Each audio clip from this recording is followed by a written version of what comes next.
You're listening to the TyePod, hosted by your friendly neighborhood PhD. Hi, everybody. It's another edition of the TyePod podcast, and today I'm joined by Kassy Ola, who is a college student, and she also has hypermobile Ehlers Danlos Syndrome, um, also a poet, and she'll talk a little bit about some mental health treatments and things later on too. And she's last but not least, lover of diversity. So that's something that's very in tune with the mission of the TyePod and the mission that I'm trying to share with everybody too. So it's awesome to have you, Kassy. Excited to visit a little bit about things. Yeah, absolutely. It's a privilege. And one thing you may not know is that Ty and I have been working behind the scenes to make some cool things happen. And we will be talking about them later in this podcast. Yeah. So we are excited about this episode. It's very special. Yeah, definitely. Very excited and long time coming. We've been prepping for this for a little while. So yeah, it's gonna be Mhm. good. Just to give viewers and or listeners kind of an idea of what's going on, we'll just go into a little bit of your story specifically for I'd say roughly half of the episode, and then like the back half we'll be talking about the effort that Kassy mentioned and give some more details about that, maybe share how anyone interested can be involved with it as well. So yeah, starting out, I would just kind of like to go into things that you like, things that are hobbies, maybe you enjoy just because no other reason. So if you want to talk just a little bit about activities, anything that you do just as an escape or for fun. So I am a monkey and a nature lover.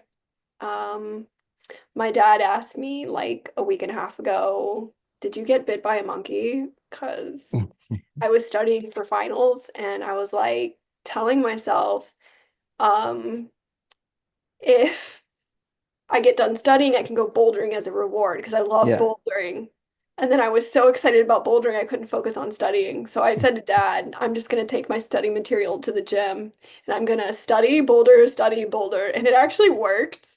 Yeah. I studied so much more effectively that way, at least on that day. Yeah. Yeah. So bouldering is a huge hobby for me. I'm relatively new to it, so I'm still like working on beginning Yeah. courses and the basics, and it's super fun. I like ropes courses like treetops adventures, where they just put like these obstacle courses in the sky and you have to walk across them and navigate them, and you're like hooked up to like a thingamajig that keeps you, hooked Yeah. so you don't fall, and like a cable. And then I also just really like beach walking, Hmm. looking for seashells. Sometimes I'll I don't know what is it called where you have those tiny boards and you just take the tiny waves. Oh, like a paddleboard maybe or something like that. Not quite a paddle board. Yeah. It resembles a kickboard, but it's not a kickboard, it's bigger. Okay. Nice. And it's for people who never learned how to surf because surfing is, I feel like, is the next step up to that. Yeah, yeah. Well, you have a balance of like really super active things, but also like some casual, relaxing things like the beach walking too. So that's, yeah, I'm exploring new places and yeah. yeah. And I'm curious, the background that you have there, is that somewhere that you visited or just a background you liked? I wish it was someplace I visited. I would Yeah, visit a place that's beautiful and majestic and yeah. peaceful. But no, I just picked it because I liked it. It reminds me a lot of the Grand Teton National Park, some of the mountains there. So that looks really cool. Um, but no, I love that. You have, kind of a nice balance of activities. It seems like to, break up the classwork and studying and everything. So, yeah. And Yeah. do you feel that that gives you like just an escape from everything, like reality, like, or do you find that maybe you're like thinking more or something too while you're doing it? Do you have like a particular, I don't know, is there something about it that you just really love, from that standpoint? I feel like if I needed to escape from reality, it easily is. But if I need Yeah. to reflect more deeply on reality and process things, they also quite easily allow for that as well. It just depends Yeah. on like what I need at the time. And can that happen like regardless of which of the activities it is, just kind of like whatever you need it to be that maybe that day? Yeah. I Yeah, would say so, yeah. Unless I'm doing these hobbies with friends, then it's like, obviously true. you put everything on the back burner. So, yeah. Yeah, Unless other people want to be part of that journey with you and you know who that crowd is when, yeah, yeah, you know. definitely. Well, that's really great. I like to always, kind of jump into the human side of other things that we're involved with. So that's really great to, to hear about kind of the unique ones that you have. But yeah, actually from the mental health standpoint, that would be a good segue, I guess, into, a little bit more about you and like, what your journey was like starting out, and just kind of a general highlights. And then we can go into like diagnosis or things like that a little bit later. Yeah, absolutely. So I took copious notes just to make sure I didn't get lost in my emotions and distracted from what I wanted to say. So you might like see me like my face in my notebook, like just a little bit, but Yeah, for the YouTube viewers, for the Spotify viewers, just don't worry about it. yeah, don't worry about it, Spotify. Yeah. So yeah, I was born into a very loving but dysfunctional family, and I was born with a couple undiagnosed not mental, sorry, I misspoke there. Undiagnosed medical conditions that Mhm. did affect my mental health. But weren't like mental. They were not mental. Right, right. And so that was very challenging and complicated. Even though my family and we were middle class, I had to navigate life, behavioral challenges, and disability that was often dismissed as my personality when it was many times a lack of emotional connection, protection, and guidance, or at times I just wasn't getting enough blood flow to my upper body and brain. Um, And I needed extra help, not punishment, shame, scolding, which at times as a child I fairly actually needed. But due to the misdiagnosis and the severity of my condition that was misdiagnosed and how well it just blended in, I guess with the mental health mantra at the time, the lines were just so blurred that without that proper diagnosis, it was at times traumatic and even sabotaging to my family and I. So, I mean, I would say even at times it was enabling to toxic behavior problems, not just Mhm. with me, but with the entire family, because in situations like this, everyone plays a role in kind of what's going on.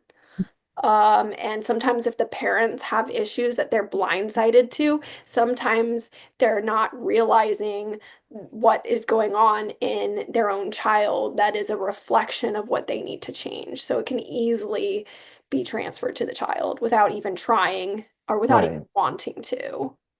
Yeah, yeah, that I think that's a kind of a dynamic people don't necessarily think about is, it's the entire family unit, not just the child going through the, diagnosis and, misdiagnosis, all of those things, but also, like family, parents, whoever's in your household is going to be affected in some way, And yeah, I think that's a really good point to make there. Um, so do you feel, I guess, what was your first like thought you might need to get reevaluated for a new diagnosis, or what, like how did that process all develop to where you are kind of now, like after you found kind of specifically what worked, what the diagnosis was, you know? Well, that took a lot of time, Yeah. honestly. Like I started like my journey with mental health started really early when I was young. So I was misdiagnosed at the age of 10, and I was having a combination of like trauma responses. I was confused because there were people in my social sphere going through some really deep, difficult, abnormal things, and I was picking up on those behavioral. So there was like a social end, and I was growing up in a conservative family with dysfunctional dynamics. And then I had this medical stuff going on that no one knew about. So like I got pushed into my signs of distress got pushed into a mental health misdiagnosis that I didn't have, and I was medicated early. And I had so many side effects of the drugs Yeah. that sometimes even affected my personality and behavior. Like I remember there was this one medication that made me aggressive when I was not prior. And I Mhm. was admitted to the ER and they determined it was the med making me aggressive and they switched the medication. Yeah. So like that in itself is very stressful. And when you're little, you don't always like realize it's the meds. You think it's Right. you, right? So, Right. I mean, Right. I for the mean, that's longest something else time, that you learn so much, later on too, is like, well, there's this list of issues. If I would have known, at that point, then I maybe could have done something sooner. But when you're a kid growing up with any type of health situation, I think it's hard to cover all the bases that you need to, obviously. Um, as far as like the pharmaceuticals, like was it a situation where they would like give you one to try and then that wasn't doing it and adding it, or did they have more of like, here's a whole bunch of things at once? Like what was that? they would try one and then the other, and then eventually they were just medicating for the side effects of the other meds. Or just using the That's side what I was effects of worrying the other about. meds as an excuse to add another, yeah. Yeah, yeah. Well, I mean, that couldn't have been like the side effects or cross reactions of everything had to have, had a major role in everything that was going on. Um, the original doctors, so I'm sure probably experienced different ones, but like what was it like working with the ones like that were just basically throwing treatment ideas for side effects at you versus was there a point where you're like, oh, this doctor gets it, they're willing to try and like trust your opinion? Has that even None of happened them still? trusted my opinion. In Yeah, fact, I was fighting for them to understand and see what was going on. And that comes back, yeah. like, I started questioning my diagnosis, like in high school, when I wasn't able to pass my classes, when I was falling asleep, when I felt like I Mhm. had like chemical induced, like weird energy, that was affecting my ability to like do anything and socially connect and act a certain way. Yeah, And I was also just developing my own mind. And I started testing things out for myself and realizing, hey, there are issues. And when I bring them up to my family, not being responded to appropriately. mm, And so, yeah, like, I started questioning, and there was pushback. And then I'm like, how much of this behavior is actually me? Like, how yeah, much of this is me versus my family versus the medications? yeah. Do you feel What do like I there really was need to take responsibility for and how do Mhm. I need to fix it? And can I even fix it when I'm under the influence of these medications that are drugging me up so bad I can't even stay awake and I'm failing classes because of it? Yeah. Do you feel like the doctors were almost treated as the experts that knew everything, and so any other opinion different than that was just completely wrong? Yeah, and I mean it also just got to the point where they would listen to my parents and take my parents' word as gospel. Yeah. But So, also your family wouldn't take your word on that either. So I mean, it's like you don't really have any avenue to actually express how you're feeling in a way that's taken as authentic. I mean that and at such a young age too. I mean, that had to be something that was just, I can't even imagine what that would be like, because too many doctors do think that they know exactly what is going on, or they put like somehow convince themselves that that's going to work, but it doesn't. Yeah. So I'm curious, what was it like? Like, were you able to get away from those doctors at some point, and then like, where have you been able to find some that are willing to work with you, especially, I guess we haven't gone into diagnosis exactly too much, but like whenever it was correctly diagnosed, was that part of working with this doctor that was really good? Or, how did you, I'm just curious about like the transition, between those areas.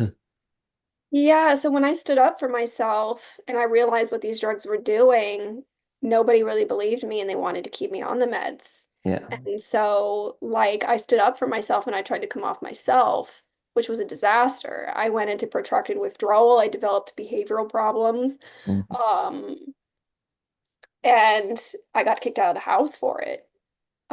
Because like naturally that was further affecting like my younger sister's mental health.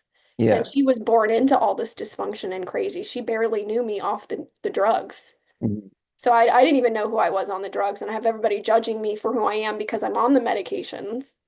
Yeah. Then all the doctors were just saying, you need to be on them, you need to be on them. And I'm realizing that something's wrong. Something's not adding up. I'm being hurt by these medications. Nobody's listening. I have to figure this out myself. And so Right. then I take things into my own hands and I have no guidance and things get worse. And Right. so I Yeah. developed severe neurological injury. And then my behavior got worse.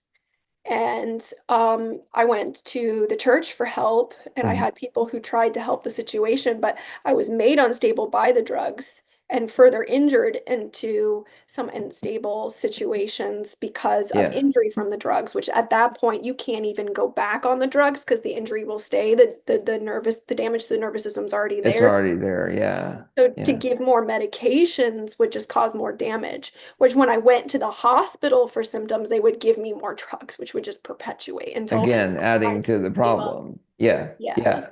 And And that I was a mean, couple years, you know? yeah, yeah. And all you have to, I mean, you can look at countless cases of, one drug and how it can affect everything.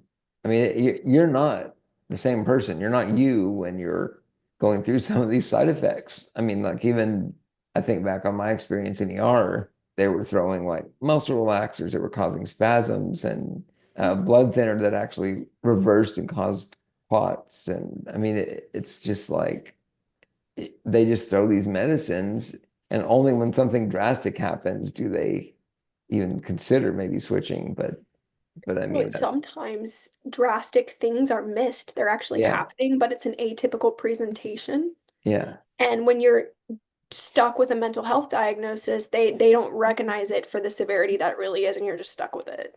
yeah, And so like if it's slowly perpetuating in a neurological injury, but it's not killing you, you're not contorting everywhere. right. Maybe you're having small um signs of a neuromuscular symptoms. Mhm, Like they just leave you as you perpetually get worse and continue to medicate you, and like the behavioral signs that something is not neurologically right because of the mhm. drug gets missed and you just keep getting more drugged into, Yeah, yeah. So it's when was frightening. the point when you were able to start feeling like you were a little bit more in control of, kind of your situation? Was it like I had to take a leap of faith and I was not in control of my situation. Mhm, So I was dependent on my family and I was estranged from them and kicked out of the house. mhm, Nobody was educated on these issues at the time. Um, and so my church basically left me out to dry except for a few select individuals with very limited resources. mhm, And um, I basically just, like, it took 8 to 12 years to get to a point of physical and mental stability and to start getting these proper diagnoses in and to get a good mhm. treatment team in. And right now, I don't have a psychiatrist or a therapist because I haven't found one that's a good fit and that understands. And there is so much trauma surrounding what happened to me Yeah, that it's just really hard to let anybody in. right. I mean that's really understandable, I think. And that's a frustrating part of trying to find a care team too, is that it you can keep looking and searching for one, but it just seems like it's a lucky bounce when you get one that actually fits. Yeah, so I mean, so basically, you're still at a point where you're ongoing trying to find, basically the right thing for you to, process and go through these things and then move on and find, what even I don't know if the pharmaceuticals even would offer anything once you got the actual diagnosis or what that, maybe we could just talk about that too a little bit now is like the diagnostic pathway, like are you basically diagnosed now or are there parts or certain things that aren't still maybe? Yeah, I had to go undergo neuropsychological testing again to get school disability accommodations. And they did diagnose, um, I guess, basically CPSD. They diagnosed ADHD. and they reconfirmed the autism diagnosis, which I had gotten pretty early, and it was just thrown under the bus and ignored. And then it Yeah. was re-diagnosed, and then people questioned it, so it was diagnosed again. So like it's straight across the board. Like when I was young, they misdiagnosed me with bipolar disorder, and it really wasn't. It just looked like it because of the complex trauma. It looked like it because of the autism, and then I was diagnosed with hypermobile Ehlers Danlos Mhm. syndrome, small vessel cardiac disease, and then severe, like dysautonomia. Like I have a pretty, I don't know, moderate to severe, like somewhere in between, because I can still Mhm. I'm high functioning with it, but I went and saw a specialist for the dysautonomia, and he measured my vitals on the table, and he's like, your upper body is having a really hard time holding on to blood, Mhm. and like your body's working overtime to keep you upright, sitting upright or standing. Right. And like I actually just started a new medication because my blood pressure is always low Mhm. because of this, and we're going to see how it goes because Yeah. I'm very sensitive to medications. But Yeah. I mean, support wise, like as far as doctors go, my healing has started with getting the proper physical diagnosis and getting the team in to address the physical problems and not having them passed off as mental health problems. Mhm. Because like when I'm having a POTS flare, it messes up my sugar. I can be moody, and I can be angry, and I can loop for hours. You feed me, Yeah. let me rest, let me breathe. Oftentimes I'll snap right out of it. And it's like it had like there's no psychotropic medication in the world that could fix that. It's you got to Right. blood Right. flow to the upper part of my body and stabilize the blood sugar and let me Yeah. rest so I can Well, and I breathe. mean that's a part of, your body's entire system, right? It's not only the mental side, only the physical side.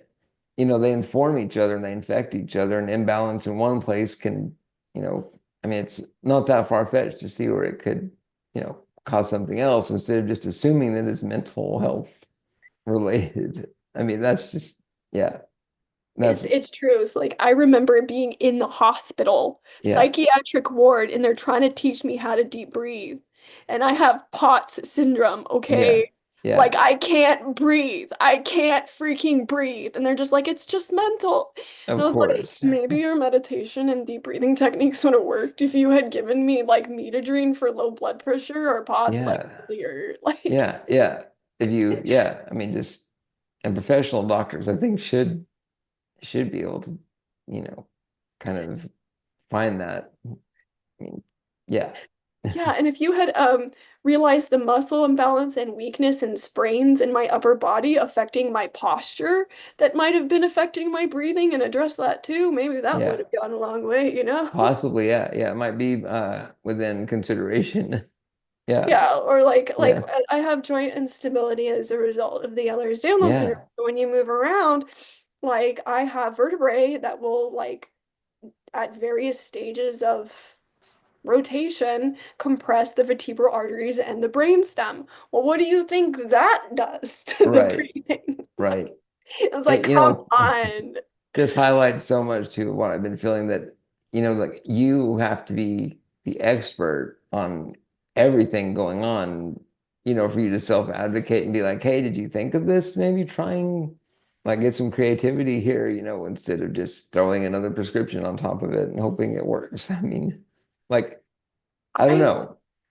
I've done that to friends who can't afford proper medical care, and it's Yeah, clear they have trauma and they have hormonal issues, and they can't afford to get them diagnosed because they can't navigate the sea of yeah. dysfunction in our wonderful medical field that Hmm. does have a lot of positive attributes, but it's in chaos right now, and it's just Yeah. hard. Um, and Right. Chaos and more chaos on top of that. Yeah. and I'm just like, I've creatively found ways to help them, and they're growing through it, and I'm like, the mental health Right. would have never. Like, No, it's no. like we need a fresh perspective on this stuff because it's Eh, eh. like And that's kind of, I hate to say, like a societal human thing too, is that, it's like instead of having a discussion or dialogue or like working through things together, it's more about, like insurance control doctors thinking they know exactly what it is, or maybe they don't know and they're just like, I don't want to mess with this. I'm just gonna, you know, prescribe something else. I mean, it's leads to the idea that the system is kind of broken, obviously, um, Yeah. in a lot of ways. But yeah, so do you remember like was there a first doctor you can remember meeting with where you were like, oh, this person gets it. Like I can actually work with them as like on common ground, and be taken seriously. Have you had any like that? And like when did you find one? I was working with like an upper Atlas chiropractor for neck Hmm. pain before I knew what was going on with my neck. He was actually, this individual worked with a team of medical doctors who were researching the upper cervical. So they were all working together. It wasn't just a chiropractor by Yeah. himself, which a lot of them are smart enough to realize stuff. But you get a team of medical doctors with them, it just amplifies what they can do. Hmm. Yeah. I think it's very good to work together like that. And I would come in crying, and I later realized that like I would sometimes burst into tears for no reason and just cry for hours, even in the office. And Yeah. I think they knew what was going on because they like I came into the waiting room one day and they had placed like a book about psychiatric drug withdrawal like there. So it was like kind of hinting that Mm. like we kind of see what you're going through, you know? Yeah. Some of Yeah. this is like clear symptoms of this. And there was a lot of common ground with that chiropractor, and it was like Yeah. a slow, you know, interjection back into being able to trust medical professionals again. Right. Right. Um, and the field of chiropractic medicine is kind of like they're kind of on the outside. Like some medical doctors take them seriously, some don't. Hmm. And then you've got a spectrum where some of them like believe in some mainstream medicine, some of them are like completely like they want to do things more natural. Yeah. But they were just like a safe space for me because they kind of saw a lot of the negative and downside and corruption going on, and they were seeing the collateral damage. Yeah. And so they would often go out of their way to work with me, even as crazy as things were with me and how hard I was to manage at Yeah. times. And that was helpful. Well, it seemed like they were, sort of able to be maybe at a distance, where they could actually look through kind of a different lens and see what's going on, and help you in that way. And like those kind of safe spaces are, I mean, they're kind of medicinal in their own right, I think, because I mean, it's kind of therapy, right? Like you feel like there's a place you can go to just talk to somebody without fear of judgment or being given another, prescription, diagnosis, whatever. So, I mean, there's kind of that idea that to me that all the lines have to be separate, right? Like you have chiropractors and massage, meditation, that side, but then you've got, obviously the medical health related side. And it's to me, it's like they don't necessarily have to be isolated, if that makes sense. Like Right. it feels like, you as the patient and expert of your own body and your feelings, like whatever balance that takes shouldn't be frowned on, at least in my opinion. So I'm curious, like how you feel about, you know, being open to different kinds of medicine treatments, anything like that. Like, does it feel like you can kind of blend the best elements of those areas just for you? If that makes sense. I think it's very important to experiment, but be like super educated about it. Yeah, yeah. And I mean, like I'm spiritual. I'm very like I am a churchgoer. Hmm. And so like I do believe that some techniques are like more spiritistic than they are Yeah, safe. And so sometimes you have to like really discern like what you feel comfortable with doing because like not everybody who's doing stuff like that you disagree with like are yeah. outright out trying to spiritually sabotage you at That's all. They're true. just It's trying true. I to mean, help people. yeah.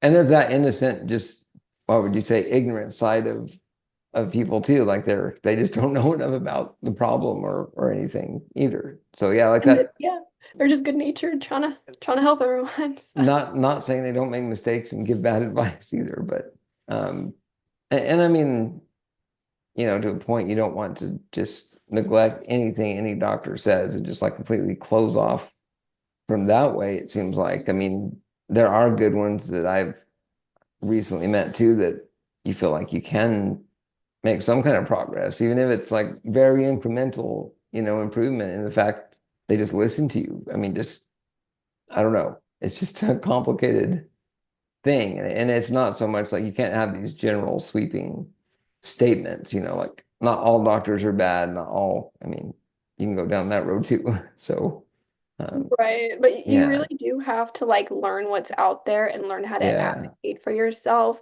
and question the heck out of things and figure out like what's right for you. right. Like, and not like blindly Just accept whatever. Yeah, everything. yeah, Yeah. yeah.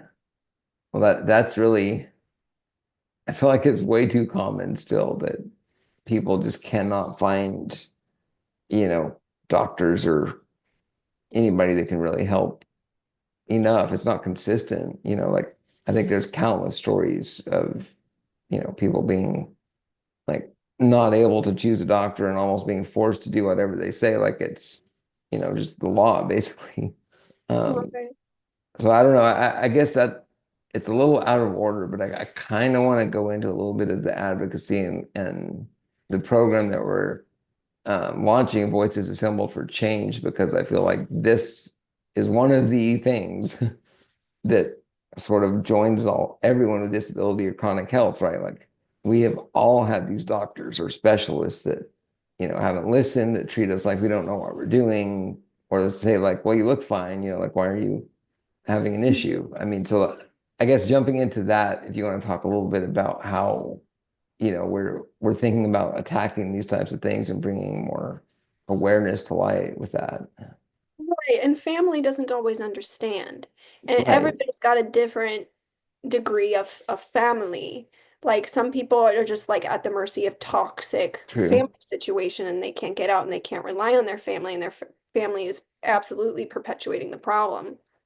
And Yeah. they don't have a safe space to advocate for themselves or to get out of it or to have a better quality of life. Right. Some Right. people have like kind of like an in-between situation where they've got some functional, some not, and some of them can realize and speak up for themselves, some Yeah. cannot. And, some people really have healthy family support and the dysfunction is minimal to none. And you just have groups of families looking on how to support each other and meet the Yeah. needs of their disabled loved ones, as well as stay afloat themselves. So it's a spectrum. That's what I was gonna say. Yeah, it's not a one size fits all type of approach. And when like with what I went through, I was totally estranged from my family for a while and I needed to look into services and I feel like I suffered because I didn't know what was out there and I didn't know how to get into it and I didn't have the support I needed to do it. Yeah. And I was so sick I couldn't push through that. And then I also have had friends who have been in need that either they don't qualify for the service and they fall between the holes Yeah. or like the services that are available and have been able to be utilized, like they're flawed and they've got holes in them, right? Right. Right. So, I feel like with the group that we have started, and that's why I reached out to you, Ty, and I reached out Yeah. to like a bunch of people, and we formed a group, and do you want to announce the name? Yeah. Yeah. Definitely. So it's Voices Assembled for Change. Um, Yeah, I'm yeah. so excited. And okay, is the abbreviation VOC though? That's the question. We have to figure out what the acronym is gonna. Yeah. Yes, Yeah. yes, we will. Anyway. Yeah. Yeah, so we realize that there's just a need for education on the services that are out there. Yeah. Um, there's probably adjustments on needs to figure out who qualifies and how to qualify. There are programs and services that need to be bettered that exist and Yeah. expanded on, and then that there are services that don't exist that really should and need to be created. And Yeah. so we're really focused on researching to figure out what those services are out there Hmm. what we need to create, because that creates jobs. We're in a situation where Yeah, people need jobs. Like, well, we have right. people who need services and we need people that need jobs. Mhm. And Uh, clearly, I mean, the services that are available are falling way short most of the time. I mean, so I love that you're bringing up the idea of not just taking what's there and figuring out how to make it work, but it's like, well, no, there's something else that we need to directly change or try to implement somehow. Like, why not? I mean, I think that's totally an open thing to try to do with the program.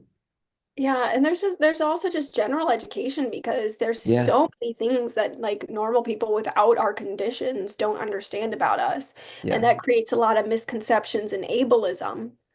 Um, And shared misinformation. I mean, it's just a chain reaction, I think of, and so like that. If you wonder why, as a society or even a world, maybe people treat others with disabilities or chronic health. I mean, it's like you don't have to look far to see. Well, here's where it breaks down. You know. So yeah, I just feel like whatever can be done because it doesn't matter if you have the same disability or diagnosis or anything. In my view, I think any of us that deal with anything related to that have expertise to share. And I mean, we need to have a place at the table to influence, the policies and everything that affect us, right? I mean, yeah. so yeah, I don't know, it's a daunting mission of the program, but I think it's hopefully can lead to where some benefit happens. Yeah, and I think one of our goals is just to really bridge the gap of misunderstanding Hmm. and ignorance between, I guess, the government and the public, and Yeah, just kind of raise awareness in a way that is, I guess, um, palatable that makes sense. and Digestible. understandable. Yeah, Yeah, yeah, yeah. So yeah, there's I just a totally lot of agree. goodwill people out there who don't understand. So, That's true. And if they did, like I'm sure they would be more than happy to get involved and jump in with the effort, hopefully too. Um, I want to emphasize too that it's so our entire group, each one of us is in a different state. Is that right? Or is there, yeah, so there's not it's a single person in the same state right now. yeah, yeah. And so I think that's a good thing to look at too, is that if each of the five of us, or how is it five? I can't remember the exact number.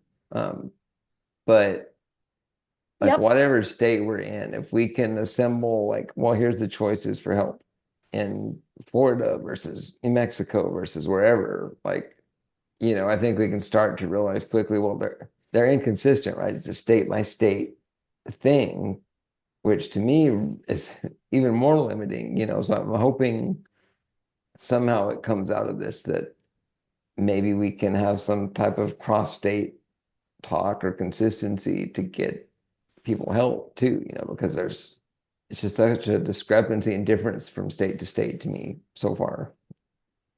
Yeah, no, there really is. And we kind of want a chain reaction. And like Yeah. each state has their different issues.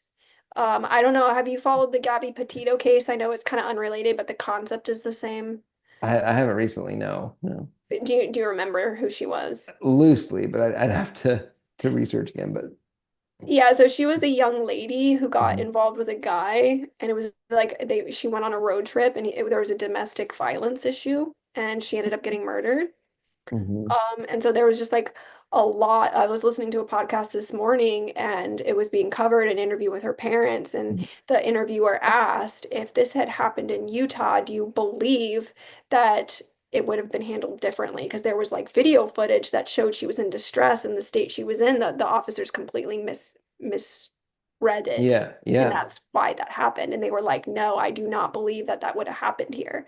So, like, yeah, even on the law enforcement level, yeah. like there's so many differences between states, how much more for disability and Right, right. advocacy and programs and Not very united, that's for sure. Um, yeah. and I'm not saying that there can't or there shouldn't be some differences, but I just feel like there's things we go through that are being overlooked or being ignored that, like if we could get some type of joining between states, it would help in some way.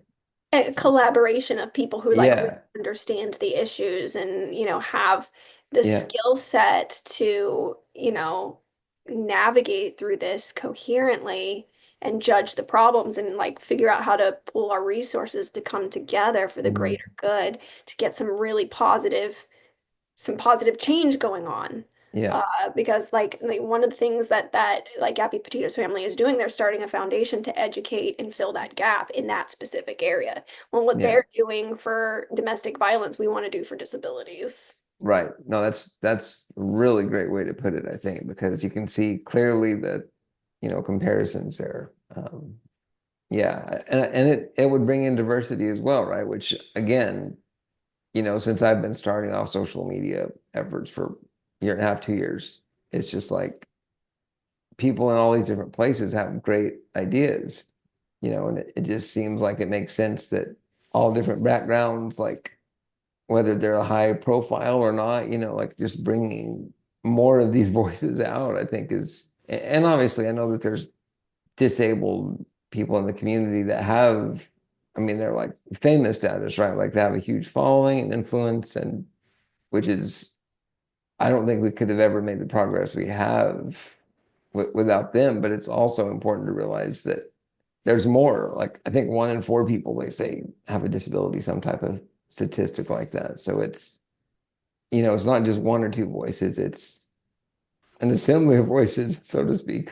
Um, Mhm. yeah, yeah, Yeah, and it's everybody. That means all political affiliations, religious affiliations, races, religions. I think I meant, did I say that? I think you may have it. Yeah, Yeah, so I yeah, mean it's literally this is a movement to reach and benefit everyone. And yeah.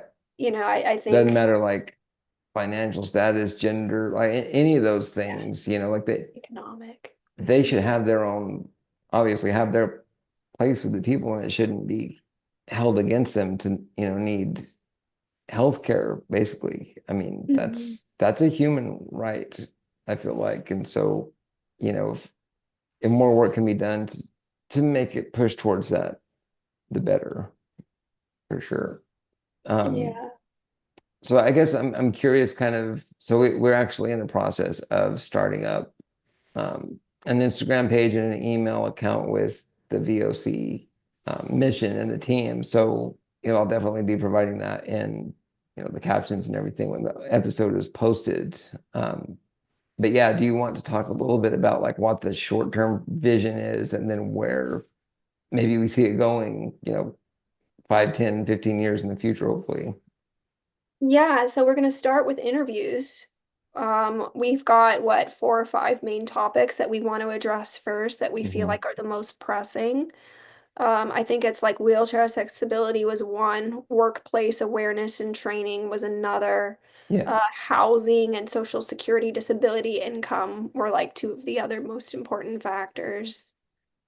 And yeah, yeah, yeah, housing for people with disabilities was a major one, I remember, just because yeah, of what I mentioned earlier. Some people are just in toxic situations with their families and they have no way out, right. you Yeah, I know? agree. So, it's Yeah, just how can we, like, we want to know what has been, where families are struggling, where people have had problems with the system, kind of the needs everybody has and what they're facing, and just yeah, to get a public view on what that's like. yeah. No, I think that's really a good effort to try to do that. Try to get some more knowledge out there that's factual, and again, almost all the things you listed there, I feel like can be tied to any disability, chronic illness, diagnosis, in my opinion. So I think that's why it's exciting, I think, to think where it could go, with the right leverage. Absolutely. Yeah. Yeah, And then yeah, I think eventually we want to get public and government support, and we even want to write the president yeah, for, so just to get some, we want presidential support no matter who's in power, because we have what right now we have Trump and he's going to be there for the next 4 years, and then we'll yeah, have somebody else. Because we want that the head of our country, whoever it is at any time, Yeah. to like really see the importance of this and cheer it on and Right. motivate, you know. Yeah, you're right. I mean, it's above a political issue, obviously. I mean, there's so many different pieces or threads that are, in that whole disability ableism thing. Obviously, whoever is in power anywhere, like I think we have to keep pushing, even though it feels like it's pointless. But I think just keep trying to tear down those barriers, really, because they've been here for so long, and honestly, sometimes it's sad you don't see near enough change when you realize it's 2025 and we're still dealing with issues from hundreds of years ago, basically. Um, Yeah, yeah, I cannot yeah, stress enough how bipartisan this is, yeah, because yeah. this affects everyone. It really does. Yeah, yeah, I agree. Um, but yeah, so if people want to get involved, obviously we'll share the Instagram page, and we are looking to start a specialized podcast on that too, to try to bring awareness to the mission we've been talking about with our group and everything. So yeah, definitely if you're interested, feel free to message Kassy or I or anybody else on the team. We'll be sharing more information here, in the near future. So yeah, I think um, the more we can get, the better. Yeah, email us with what we put in the comment section, in the info section, the bio, and feel free to leave in the comments like what your experience has been and maybe difficulties or blind spots in the system that has given you a negative experience. And like if you want to be interviewed and talked to, let us know because we are preparing for that right now. Yeah, yeah, that sounds great. Well, Kassy, I sure appreciate it. And I think we'll be on again at some point too, sharing more details about everything. But I'm really glad we got to kind of share what we're working on, behind the scenes with people. And yeah, people will be hearing more. Absolutely.